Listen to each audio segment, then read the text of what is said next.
ওদের দুজনকে পাশাপাশি সিটে বসে সিনেমা দেখতে দেখে অবাক হয়ে গেলাম। আশ্চর্য, লোকে কত গুজবই রটাতে পারে। যদিও আমি শুধু ওদের পিঠে দেখতে পাচ্ছি, তবুও চিনতে ভুল করেছি এ হতেই পারে না। ওদের সঙ্গে ৪-৫টা বছর একই বাড়িতে বাস করেছি। সেটা বোধহয় বছর ১০ আগের কথা, না ওরই কাছাকাছি। নতুন বিয়ে হয়ে আসা আনাড়ি এই দম্পতিটি আমাদেরই নিচের তলার দুখানা ঘরের রাজ্যে সংসার পেতে বসেছিল। ঘর দুটো ভাড়া দেওয়া সত্যি বলতে আমাদের দরকারে নয়, ওদেরই দরকারে। আমার ভাইপো বিনুর সঙ্গে বন্ধুত্ব সূত্রে কেমন করে যেন জেনে ফেলেছিল ওরা নিচতলার ওই দক্ষিণ চাপা ঘর দুটো আমাদের এমনিই পড়ে থাকে, ব্যবহারে লাগে না। এসে ধরে পড়ল ছেলেটি, দিতেই হবে। ঘরনি জুটেছে, ঘর জোটেনি। প্রায় একটা বেসামাল অবস্থায় কাটাচ্ছে।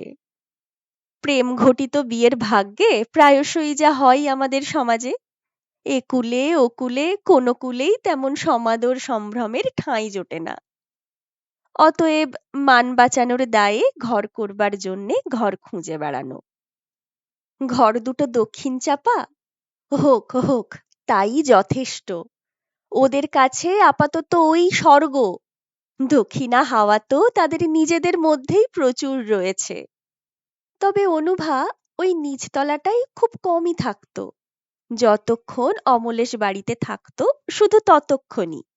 পালিয়ে আসতো দোতলায়। হয়তো সংসারের কোনো কাজ হাতে নিয়েই, সেলাই নিয়ে, বোনা নিয়ে, কোটবার জন্যে কুটনো নিয়ে, কাঁকর বাছতে চাল নিয়ে। বলতো, একা একা ভয় করে বাবা।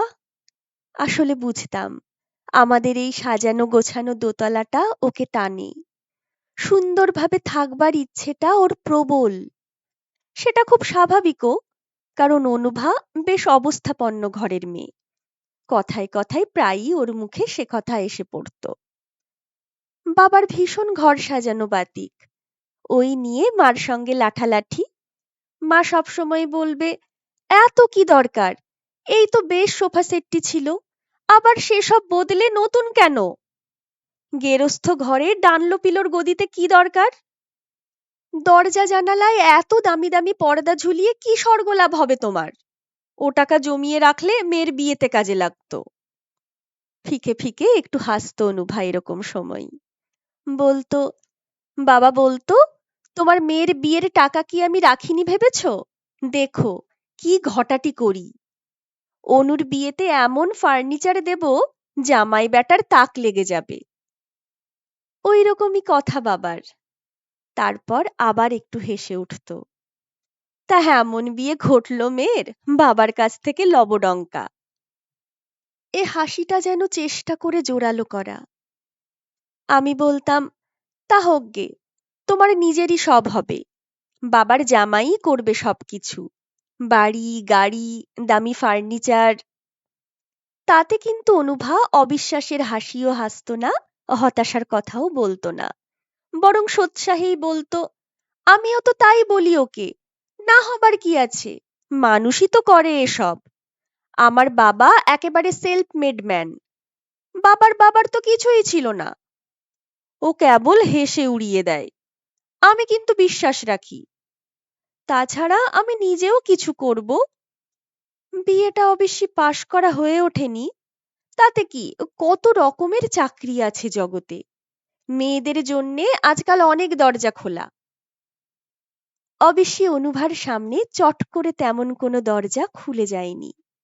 খোলার কথা বললে একটু ঘুলঘুলি বলা যায়। পাড়ার একটা সেলাই স্কুলে সেলাই শিক্ষিকার চাকরি জুটিয়েছিল একটা, যার মাইনের অঙ্কটা মুখে বলতে বাধে। তবু অনুভা তাতেই খুশি। তবু তো কিছু বাড়তি। সেই বাড়তিটুকুর খেয়া নৌকায় সে তার ইচ্ছের সমুদ্র পাড়ি দেবার সাধনা চালিয়ে চলেছিল। অনুভার সাধনায় তাদের সেই দক্ষিণা চাপা ছোট ঘর দুখানি দিব্য রূপ ধারণ করেছিল। প্রথমেই একখানা পাখা ভাড়া করে ফেলেছিল অনুভা। তারপর সেই পাখার পিছন পিছন যেন পাখা মেলে উড়ে উড়ে এসে পড়ছিল হালকা বেতের চেয়ার টেবিল, সুন্দর ছাপের ছিটের পর্দা। রং লাগিয়ে ভব্য সভ্য করা প্যাকিং কাঠের জাল আলমারি, বইয়ের র‍্যাক, ছোট টুকটাক শৌখিন জিনিস।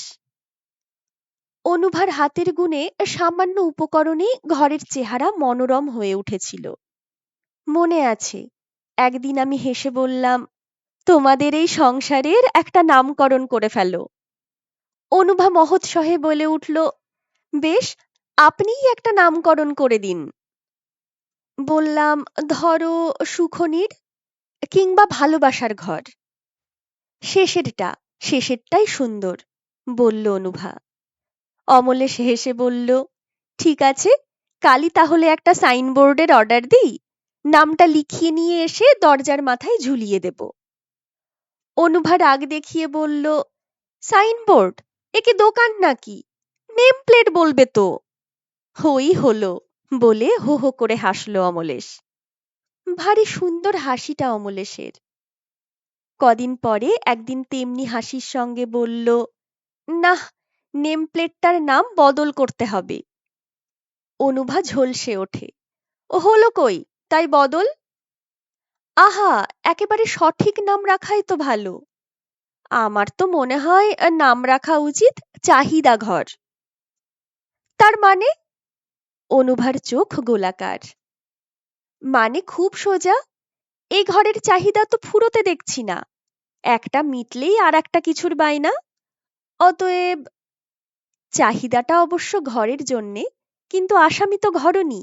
কাজেই অনুভা রেগে রসাতল করে, বলে, সাজিয়ে গুছিয়ে থাকতে ইচ্ছে করে না তোমার? আশ্চর্য। অমলেশ বলে, ইচ্ছে কেন করবে না, কিন্তু কোথাও তো থামতে হবে।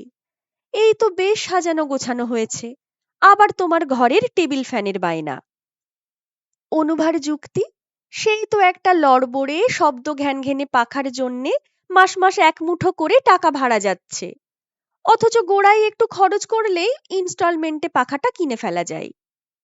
যুক্তিটা ফেলনা নয়, কিন্তু অমলেশ বলে, অবিরত যদি চাহিদার তালিকা বাড়াতে থাকো তুমি, আর তার পিছনে সর্বশক্তি নিয়োগ করতে থাকো, তো সুখনিরটা আর হলো কখন? তাহলে বলো কর্মক্ষেত্র অথবা রণক্ষেত্র। আমার ওতেই সুখ, বলে শেষ রায় দেয় অনুভা। অতএব মাস পড়লেই দেখা যায় মাসকাবারি বাজারের সঙ্গে সঙ্গেই অনুভা অমলেশের ঘরের জন্য কিছু একটা কিনে এনে হাজির করছে। আর দেখা যেত উৎসাহটা অমলেশেরই বেশি। তার মানে মতান্তরটা ওদের সুখের বিলাস, আর কথা কাটাকাটিটা আহ্লাদের বিকাশ। ওদের ঘিরে সর্বদাই যেন একটু সুখ আর আহ্লাদের পরিমণ্ডল। নিচের তলার ওই তুচ্ছ ঘর দুটোকে স্বর্গতুল্য করেই যাপন করেছিল ওরা ৪-৫টা বছর। তারপর অমলেশের চাকরিতে প্রমোশন হলো, আর অনুভা নিজেই একটা সেলাই শিক্ষণ কেন্দ্র খুলল। অতএব ওরা দক্ষিণ খোলা দোতলার ফ্ল্যাটে উঠে গেল। কিন্তু আমাদের সঙ্গে সম্পর্কটা উঠিয়ে দেয়নি। যখন তখন বেড়াতে আসতো সময় পেলেই, হাসি গল্পে খানিকটা সময় হালকা করে দিয়ে যেত। আমিও গিয়েছি মাঝে মাঝে, দেখেছি আরো কত কি করেছে অনুভা।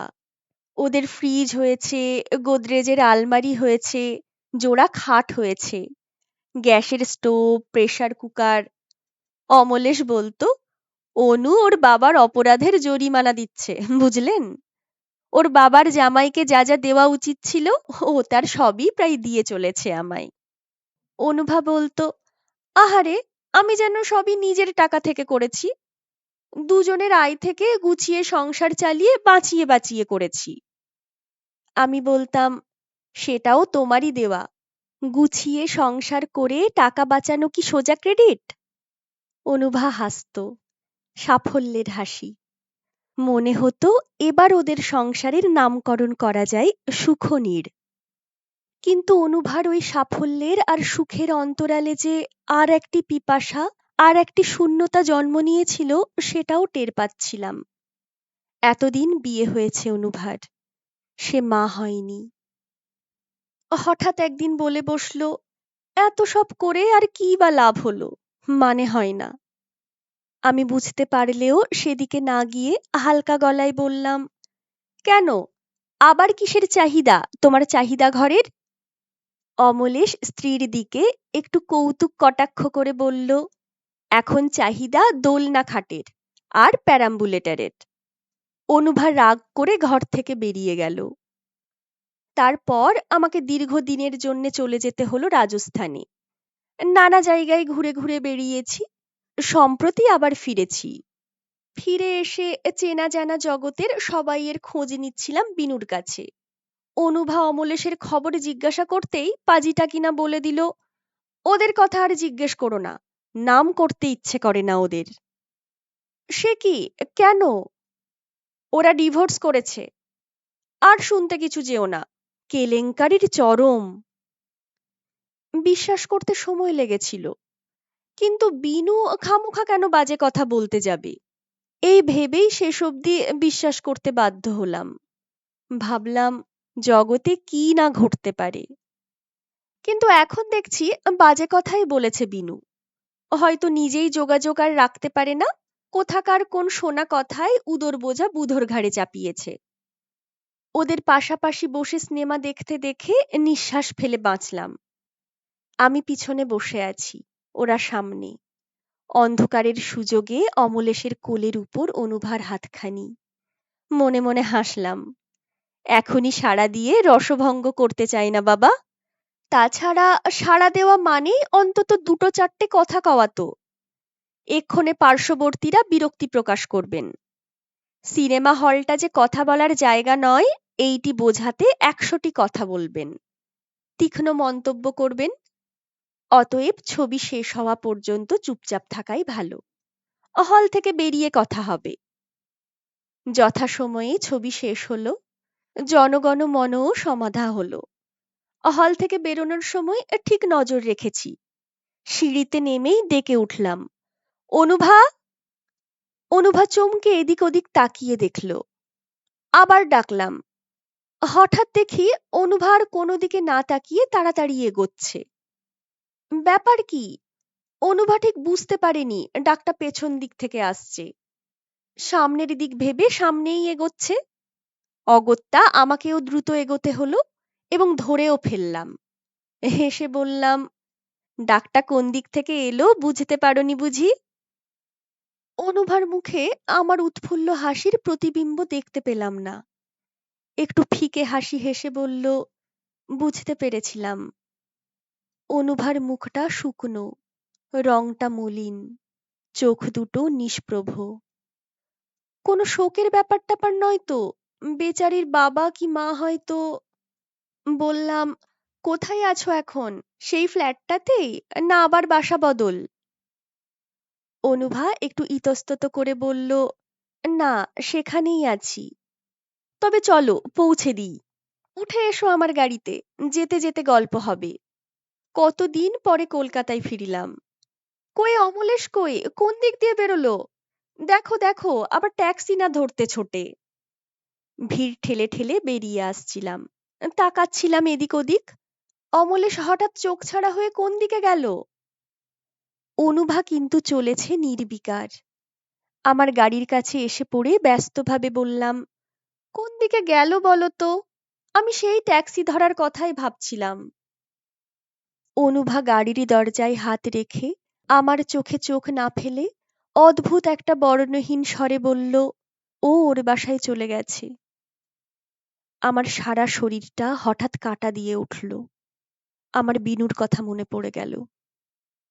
কিন্তু তাহলে এই একত্রে সিনেমা দেখা, অন্ধকারের সুযোগে কোলের ওপর হাত রাখা, এটা কি রহস্য? রহস্য ভেদ হলো আস্তে আস্তে। অনুভাকে গাড়িতে তুলে নিয়ে ওর ফ্ল্যাটেই এলাম। সেই দক্ষিণ খোলা দোতলার ফ্ল্যাট। সেই খাট, আলমারি, ফ্রিজ, গ্যাস প্রেসার কুকার, আলগা সেলফ সম্বলিত দুঘরের সংসার। যেখানে যেমন সাজানো ছিল ঠিক তাই রয়েছে। শুধু সবকিছুর উপর ধুলো, শুধু পর্দা, কুশান, বেড কভার ময়লা ময়লা। শুধু সংসারে দুজনের মধ্যে একজন মাত্র। হ্যাঁ, বিনুদার কথাই ঠিক, বলল অনুভা। আমরা আর এক নেই। রুদ্ধশ্বাসে বলি, কিন্তু এটা কি করে সম্ভব হলো অনুভা? অনুভা আস্তে আস্তে বলল, আমিও এখন তাই ভাবি, কি করে সম্ভব হলো, অথচ হয়েও গেল। কিন্তু এত বড় একটা ব্যাপারের কারণ তো কিছু থাকবে। কারণ ছিল না, কারণ সৃষ্টি করা হলো। অনুভা কেমন একরকম হেসে বলল, আইনও যেমন আছে তেমনি আইনের ফাঁকও আছে। ইচ্ছে করে চেষ্টা করে ও দোষী সাজল, অথচ অনুভা মাথা হেঁট করে বলল, সব দোষ আমারই। হঠাৎ একটা নিস্তব্ধতা নেমে এলো। আমিও চুপ, অনুভাও চুপ। কিছুক্ষণ পরে অনুভাই আবার কথা বলল, ভূতে পাওয়া কথাটা হাসির বলেই জানতাম। দেখলাম কথাটা হেসে ওড়াবার নয়, নিজের জীবনেই দেখলাম ভূতেই পেয়েছিল আমায়। এখন ভাবি কি নির্লজ্জতায় করেছি, অথচ তখন মনে হয়েছিল বাচ্চা কাচ্চাহীন সংসার একেবারে অর্থহীন। আমার মনে হয়েছিল এই না হওয়াটার জন্যে ওই দায়ী। ওর ত্রুটির জন্যে আমার জীবনের সম্পূর্ণতা এলো না। অন্ধের মতো ওই ভাবনাটার মধ্যেই নিজেকে একেবারে সমর্পণ করে বসলাম। আর কি যে নিষ্ঠুরতায় পেয়ে বসলো আমায়! উঠতে বসতে অভিযোগ অসন্তোষ শুরু করে দিলাম। তারপর অনুভা ম্লান হাসির সঙ্গে বলল, আপনি হয়তো আমায় খুবই নির্লজ্জ ভাবছেন, আর সত্যি তো তাই। নির্লজ্জ না হলে ডাক্তারের কাছে ছোটাছুটি করি? ও কেবলই বলেছে, ঈশ্বর আমাদের যা দেননি তাই নিয়ে এত অশান্তি পাও কেন? যা দিয়েছেন সেটাই কি কম? আমাদের দুজনকে তো দিয়েছেন দুজনের জন্যে। কিন্তু আমার তখন ওই কথাগুলো খুব ছেঁদো মনে হতো। রাগ করে বলতাম, নিজের ত্রুটি ঈশ্বরের ওপর চালালে অনেক সুবিধে। বেশ, প্রমাণিত হোক ঈশ্বরই আমাকে দেননি। তোমার তো চাহিদা নেই, আমারই চাহিদা, অতএব জানা দরকার। আমি ওর সিঁদুরবিহীন সিথি সম্বলিত হেঁট করা মাথাটার দিকে তাকিয়ে বললাম, থাক অনুভা, তোমার বলতে কষ্ট হচ্ছে। সিঁদুর পরাটা অনুভার একটা আর্ট ছিল। খুব সরু, অথচ অনেকটা টানা, কপালের ওপর থেকে একেবারে প্রায় মাথার পিছন পর্যন্ত, যেন সিঁথিটাই প্রায় অস্পষ্ট। অনুভা আবার কুমারী জীবনে ফিরে গেছে। অনুভা আস্তে আস্তে বলল, প্রকৃত কথাটা কাউকে বলতে না পারা আরো কষ্ট। নিজের অপরাধের ভার বহে বহে থামলো একটু, তারপর আবার বলতে লাগলো, সে যাক, ডাক্তারের কাছে যাওয়া হলো। ডাক্তার বলল, ত্রুটি আমারই মধ্যে, মা হওয়ার যোগ্যতা আমার মধ্যে নেই। ওই রায় শুনে লজ্জায় দুঃখে অপমানে হঠাৎ ক্ষেপে উঠলাম আমি। এতদিন ধরে ওকে যা কিছু বলেছি, যত কিছু অভিযোগ করেছি, তার ধিক্কার আর গ্লানি যেন বুকের মধ্যে হাতুড়ি বসাতে লাগলো। সেই আঘাতের যন্ত্রণা সহ্য করতে পারলাম না। জ্বালায় ছটফটিয়ে বলে বসলাম, ডাক্তারের সঙ্গে ষড়যন্ত্র করতেই বা অসুবিধে কি? ঘুষ দিতে পারলে সবাইকে কেনা যায়। শুনেও হঠাৎ যেন পাথর হয়ে গেল। কতদিন কত নিষ্ঠুর কথা বলেছি, কত রূঢ় ব্যবহার করেছি, এরকম মুখ কোনো দিন দেখিনি। অনেকক্ষণ ওইভাবে বসে থেকে শুধু বলল, বিশ্বাস চলে গেলে আর কি থাকে। তারপর থেকে ও একেবারে আমার সংস্রব ত্যাগ করল। কোথায় থাকে, কোথায় খায়, মাঝে মাঝে এসে টেবিলের ওপর কিছু টাকা রেখে যায়, কথা বলে না। সেই অপমানের টাকা আমিই বা নেব কেন? আরে নিয়েই বা করব কি? আমি কি রাঁধছি খাচ্ছি? দিনের পর দিন শুধু চা খেয়েই কাটিয়ে দিয়েছি। ভয়ানক একটা অভিমানে আমিও পাথর। না হয় মুখ ফসকে একটা কথা বলেই ফেলেছি, তার কি ক্ষমা নেই? কিন্তু ক্ষমা তো দূরের কথা, ও অন্য পথ ধরল, অর্থাৎ উচ্ছন্নের পথ ধরল। আমারই সেলাই স্কুলের একটা বাচাল বিধবা মেয়ের সঙ্গে এমন বাড়াবাড়ি মেলামেশা করতে শুরু করলো যে লোকের কাছে মুখ দেখানো ভার হলো। মেয়েটাকে স্কুল থেকে তাড়িয়ে দিলাম, কিন্তু সে উল্টো চাপ দিয়ে শাসিয়ে গেল নালিশ করবে। কারণ কারণ না, সে কথা মুখে আনতে পারছি না আপনার সামনে। হ্যাঁ, এইভাবেই শোধ নিল অমলেশ। নিজেকে ধ্বংস করে প্রমাণ করল সে খাঁটি। কিন্তু আমি তখন মরিয়া। ও যে এভাবে শোধ নিতে পারে এ আমার ধারণার বাইরে ছিল। কিন্তু এখন ভাবি কেনই বা তা ছিল। অমলেশও রক্ত মাংসের মানুষ।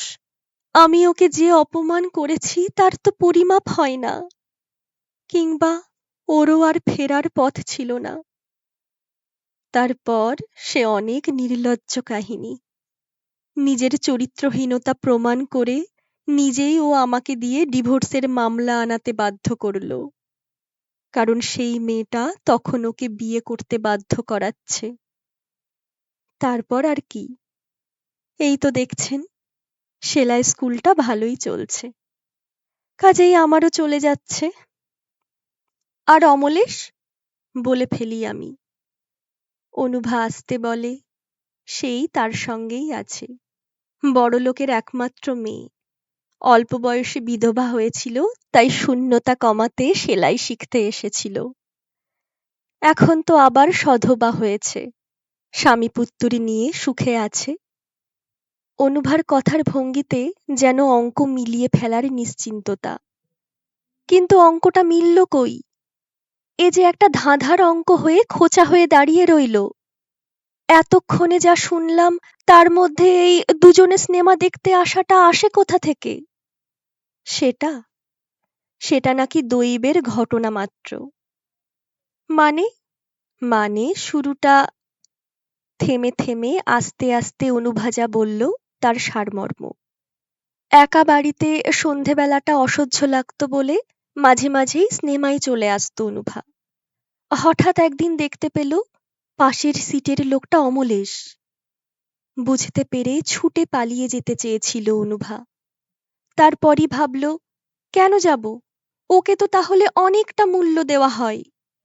চেপে বসে থাকবো শেষ পর্যন্ত, দেখি ও কি করে। কিছুই করেনি অমলেশ। বুঝতে পেরেছে এমনও বোঝা যায়নি। শুধু উঠে দাঁড়িয়ে পড়ার আগে একটু আস্তে আস্তে করে বলেছিল, কত আজে বাজে লোকই তো পাশে বসে। অনুভা কিছু বলতে পারেনি। ঠিক সেই সময়েই অনুভার গলাটা কেমন বুজে গিয়েছিল। বাড়ি ফিরে অনুভা ঠিক করল আর কোনোদিন সিনেমা যাবে না। কিন্তু কদিন পরেই ডাকের খামে এক লাইন চিঠির সঙ্গে মেট্রোর টিকিট একখানা, বেশ দামি সিটের। চিঠিটাই লেখা, খুব কি অসম্ভব, ক্ষতি কি? অনুভার সর্বশরীর প্রথমটা হিম হয়ে গেল, তারপর আগুনের মতো জ্বলে উঠল। ভাবল টিকিটটা টুকরো টুকরো করে ফেলে দেয়। তারপর চিন্তা করে দেখল ওতে কোনো ফল হবে না। অমলেশ হয়তো ভাববে ডাকের গোলযোগ, ভাববে অনুভার শরীর খারাপ, ওর সামনে গিয়েই ছিঁড়তে হবে। সেটার জন্যে যেতেই হলো। কিন্তু হলের দরজার কাছেই অমলেশ অনুভার মুখটা দেখে তার ভার মুখটা এত উজ্জ্বল হয়ে উঠল যে ঠিক সেই মুহূর্তে চিঠিটা ছেঁড়া যেন বোকার মতো দেখতে লাগবে। এটাই মনে হচ্ছে অনুভার। কোনো কথাবার্তা নেই, সিনেমা দেখে আসা। তারপর আবার তারপর আবার সেই একই পদ্ধতি, চিঠির ভাষাটার অদল বদল। হয়তো কোনোদিন ছবিটা শুনেছি অপূর্ব, না দেখাটা লোকসান। হয়তো ছবিটার দুটো কাগজে দুরকম সমালোচনা বেরিয়েছে, আসলে কি দেখা দরকার। হয়তোবা তোমার ফেভারিট নায়কের ছবি, তাই ফার্স্ট শোতেই ব্যবস্থা। ক্রমশ এই ব্যাপারটা নেশার মতো দাঁড়িয়ে যাচ্ছে। ক্রমশ কলকাতার সব হলই চেনা হয়ে যাচ্ছে। অনুভারে দেখা হয়ে যাচ্ছে সব ছবি, ইংরেজি, বাংলা। তবে অনুভার বাসা থেকে খুব দূরের পাড়ায় অথবা গোলমেলে পাড়ায় হলে চিঠিতে থাকে, গড়িয়াহাট ব্রিজের ডান দিকে অপেক্ষা করো। এ হলটা খুঁজে বার করা তোমার পক্ষে শক্ত। গড়িয়াহাট ব্রিজটা অনুভাদের বাসার নিতান্ত নিকটে। নতুন কোনো ছবির সন্ধান না পেলে মাঝে মাঝে উত্তর কলকাতায় চলে যাই থিয়েটারে। ওই অঞ্চলে চেনা জানা কেউ তেমন নেই বলে বেশ নিশ্চিন্তেই বসে, দামি সিটে বসে। অমলেশের এখন চাকরিতে অনেক উন্নতি হয়েছে। প্রথম প্রথম ফেরবার সময় অমলেশ খানিকটা পথ একসঙ্গে এসে কোনো একখানে ছেড়ে দিত। অনুভাকে এখন প্রায়ই দরজা পর্যন্ত পৌঁছে দিয়ে যায়। অবশ্য বাড়ির মধ্যে ঢোকে না কোনোদিনই। এখন অমলেশ কোম্পানি থেকে একটা ছোট গাড়ি পেয়েছে নিজের ব্যবহারের জন্যে। অফিস ফেরত নিজস্ব জগতের পর্ব সেরে রাত করে বাড়ি ফেরাই ওর রীতি। ড্রাইভার নেয়নি, নিজেই চালায়। অতএব ওর গতিবিধির খবর ওর নিজেরই হাতে। কিন্তু আজ আপনাকে দেখে তাড়াতাড়ি পালালো, একটু হাসির মতো করে বলল অনুভা। যেন কোনো ছোট ছেলের দুষ্টুমির কথা বলল কৌতুকের ভঙ্গিতে। আমি ওর মুখটা কিন্তু দেখতে পাচ্ছিলাম না, ওর ঘাড়টা জানালার দিকে ঘোরানো ছিল। আমি ওর সেই অলংকারবিহীন ঘড়িটার দিকে তাকিয়ে আস্তে আস্তে বললাম, কিন্তু এখন আর এর মূল্যই বা কি, মানেই বা কি? অনুভা হঠাৎ খুব হালকা গলায় বলে উঠল, মানেও কিছু নেই, মূল্যও কিছু নেই এখন। মাঝে মাঝে এক আধটা সন্ধে একটু ভালো কাটে, এই আর কি। এখন আমি অনুভার মুখটা দেখতে পেলাম না। শুনছিলেন আশাপূর্ণা দেবীর লেখা ছোট গল্প অর্থহীন। কেমন লাগলো কমেন্ট করে জানাবেন। গল্প ভালো লেগে থাকলে বন্ধুদের সঙ্গে শেয়ার করে নেবেন এবং অবশ্যই আমার চ্যানেলটি সাবস্ক্রাইব করে নেবেন।